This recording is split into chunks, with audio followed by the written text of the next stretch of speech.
So, Shadow Health Secretary and resentful man who didn't quite make sixth form prefect.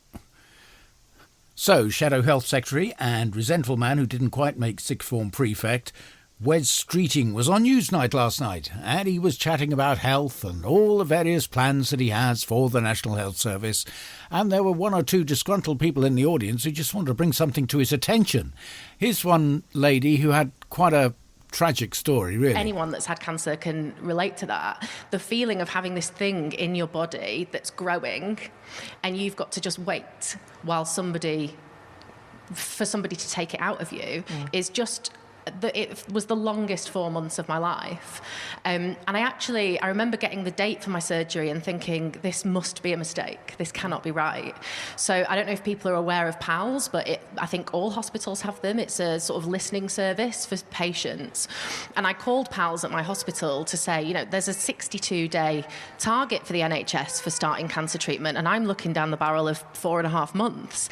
And the woman on the phone laughed. And said, she laughed, so I don't hold it against her, but it just, for me, it sort of shows the culture that exists in that particular hospital and presumably in others, where the very idea that a patient would expect that target to be met is laughed at by the people who are supposed to listen to you. And that's the lighter end of cases. Imagine having something inside you which could literally kill you, and the remedy is just out of reach, and it keeps on being put out of reach. 63 days is the target for people to actually have some sort of treatment for cancer. And what happens is that this is put off and put off and put off, unless you've got the money, of course, in which case you can have it tomorrow afternoon by the same surgeon in the same operating theatre. And it's not only the hospitals which are coming under a shellacking, also the ambulance service. This gentleman had a particularly tragic tale. I'm from Coventry. I mean, imagine having to own up to that in front of a national TV. Oh, there's more, sorry. I'm from Coventry, and I have an 88-year-old mother and an 88-year-old father. My mother fell out of the bed, and my father is not strong enough now to lift her off the floor. Calls the paramedics, and they say 1 hour. So he gets her a cushion and puts a duvet over her and makes her comfortable. 1 hour goes, no paramedics. Calls them again. Sorry, we're really, really busy. Will be another hour. Another hour goes. He calls them again. Sorry, we're really busy tonight. We're going to send an ambulance from Stoke-on-Trent, an hour away, to get to my mother who's been on the floor for 3 hours. Yeah? It's not on. You need to do something about this. I've had a situation where the paramedics took me in and waited 6 hours before they left because they weren't allowed to leave me until I'd been seen. Now, to be absolutely fair, the ambulance service is under a duty of care, and they can't exactly leave people there unless there's been an active handover. The problem is that the handover is taking hours and hours and hours, which ties up the ambulance service and means that they can't get out to other calls.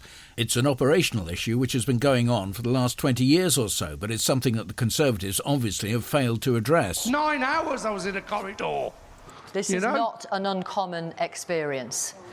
Wes Streeting, what would you do to stop stuff like that happening? Yeah, I'll come back to all of the points. Oh, you'll come back to all the points. Oh, wait for it. It's the anecdote. I had a very similar experience in my family. An elderly relative fell in the street, and in the end, it was only thanks to the kindness of the neighbours who unhinged one of their doors, brought it out onto the street because it was cold, there was snow on the ground, and lifted him onto the door and put him into the back of an estate car and took him to hospital, that he got to A&E. And I don't know where he would have been were it not for that kindness. Although leaving your house at night with no front door is not necessarily the best idea in the world. If he got back and found that even the carpet was remaining, I'd be very surprised. It's a sort of ongoing thing now with opposition politicians or the prospective government of the Labour Party to identify with whoever's questioning them and to say, I've had a similar experience. Keir Starmer has been doing it for ages, saying, I come from a working class background. My father was a toolmaker, my mother was a nurse. And it seems to have spread through the Labour front bench like somebody's left a top off a blender. It comes over as disingenuous and really rather false that they have a similar story for almost every event. Let's try a little experiment, shall we? I was asleep in my house the other night. I was minding my own business, having a very nice dream about Greta Garbo, when suddenly I was awoken by strange alien beings at the foot of my bed, who levitated me out of the bed and through the window and into their spaceship. They all had Amanda Holden masks on, and they started to examine me in a most peculiar and intimate way. I was very alarmed. That's all I can remember. I remember waking up in the middle of the park in my underwear. Not an uncommon experience. Wes Streeting, what would you do to stop stuff like that happening? So I had a very similar experience in my family. You see what I mean? It's disingenuous and it sounds very, very false. Instead of actually addressing the issue, they're actually giving you something which you can relate to. So you think, oh, right, well, I'm not alone here. He's had the same problem, so obviously he's going to solve it. That's the psychological implication. Of course, the actual intention of fixing it is another matter entirely.